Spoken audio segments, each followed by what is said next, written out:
ఏం జరిగింది ఒకసారి మీరు మాట్లాడండి.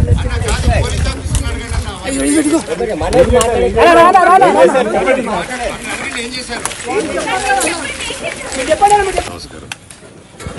నేను ఆస్తి కోసం ఈ పోరాటం చేయట్లేదు.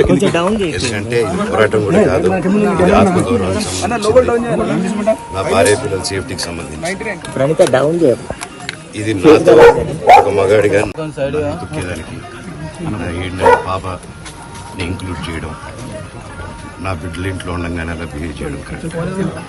ఈరోజు పోలీస్ దగ్గరికి నేను వెళ్ళి ప్రొటెక్షన్ నేను మొన్న వచ్చి అడిగినప్పుడు మీకు అన్ని ఎవిడెన్స్ ఇస్తాను. ఎస్ఐ గారు ఇక్కడి నుంచి వచ్చి నేను ఇస్తాను సార్ ప్రొటెక్షన్ చూపించాను. కౌన్సిలర్లు అందరూ అక్కడ దాక్కున్నారని చూపించాను.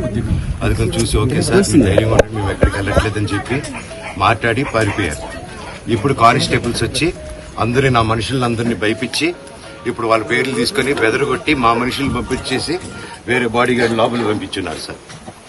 ఏం జరిగిందండి అసలు? గొడవలు ఎందుకు జరిగాయి? మిమ్మల్ని ఎందుకు డిపార్ట్మెంట్ ఎందుకు వన్ సైడ్ తీసుకుంటున్నారు? కంప్లైంట్ తీసుకున్న తర్వాత వాళ్ళకి ఏ అధికారం ఉంది?